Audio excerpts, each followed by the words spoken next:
broest. Het broest. Het broest. Het broest. Het broest. Het broest. Het broest. Het broest. Het broest. Het broest. Het broest. Friesland maakt broezen, dat vinden de makers van theater. En daarom komen ze mooi het minifestival Het Broest. Ze binnen er op het festival 3 vaststellingen te zien, maar naast dat theater is er meer. Bij Gelijks van de Band is na de bandvaststelling Midgies een stille disco en zoekerspinnen voor het circusgevoel. Het is theater als rondtrekkende circus die neerstrijkt voor 3 à 4 dagen en probeert zo de hele gemeenschap te bereiken met aanbod aan theater, diepgaan en vermaak. En die verdiverdage begint middags al met de tweetalige bandvaststelling Dixie. Het stuk gaat oer wachtjen en pissen en pissen en wachtjen.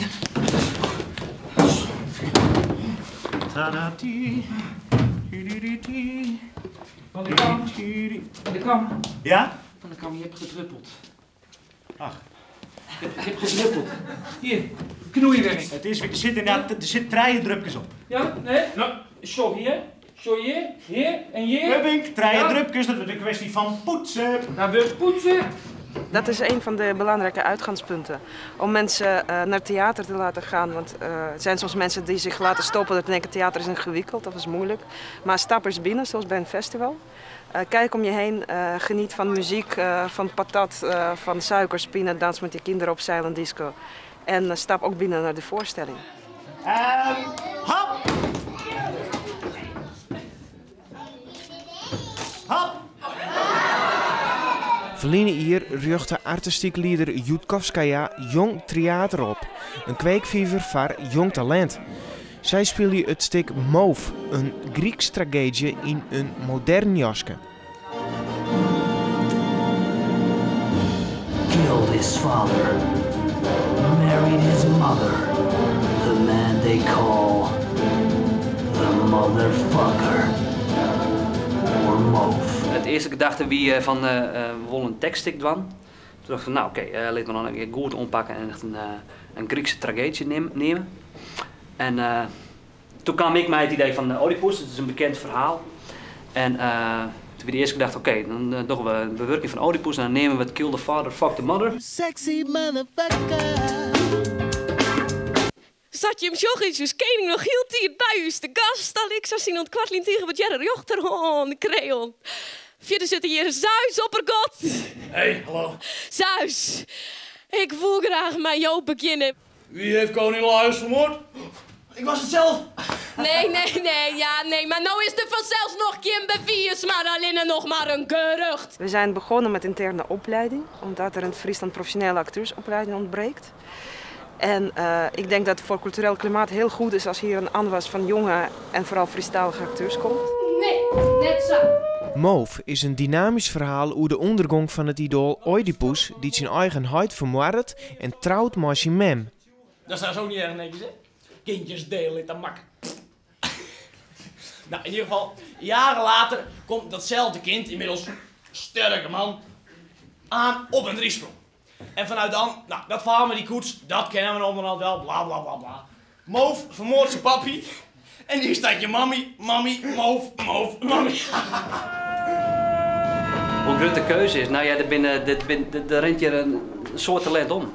En net al dat talent gaat naar toneelscholen. Ik wil nou zorgen in de spelers die nou met theater omrennen. Binnen al die mensen die er zelf kwamen zonder toneelscholen. En ja, dus we moeten echt, ik vind het goed dat we inzetten op eigen mensen. Broers, roes, shoes, brothers and sisters, forget your blues. Na de band is er jongens het stuk Diplodocus Dex voor volwassenen. Amateur-archeoloog Dex ontdekt bij opgravingen resten van een voorhistorisch beest, de kaakbonken van een Diplodocus. De vindst van deze dinosaurus zet het dorp op een kop.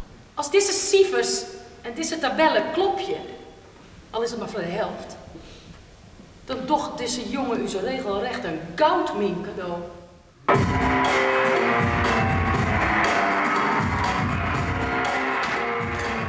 Het stuk had een speciale vertelstructuur. Het begint namelijk met het eind en eindigt met het begin. achterstevoren dus. Wat de werking daarvan is, naar mijn mening, is dat we niet een casus voorgeschoteld krijgen waar dat we eigenlijk op kunnen anticiperen. Deze mensen zullen wel in zulke clichés gaan reageren. En dat doen ze vervolgens ook.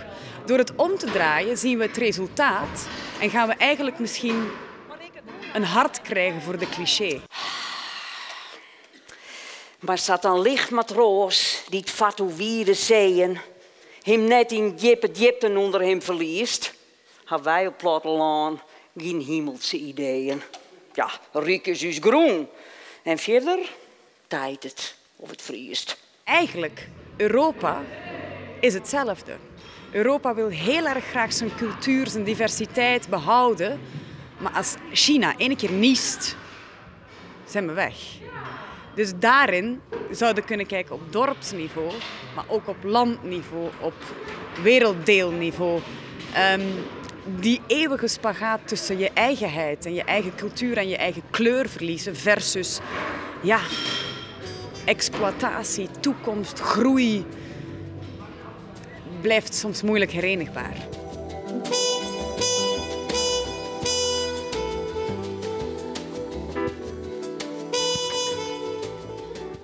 Het Broestfestival is de eerste in een reeks van treien waarin circuselementen steeds wichtiger worden. Theater bouwt het dus stadig op.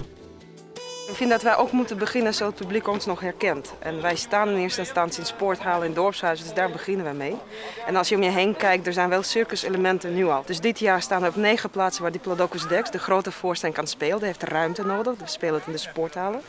Volgend jaar gaan we met tenten juist bij de kleinere plekken staan. Daar gaat onder andere Macbeth van Shakespeare spelen in de grote tent. En een jaar daarop, in 2012, gaan we echt als rondtrekkende circus met een nieuwe voorstelling door provincie.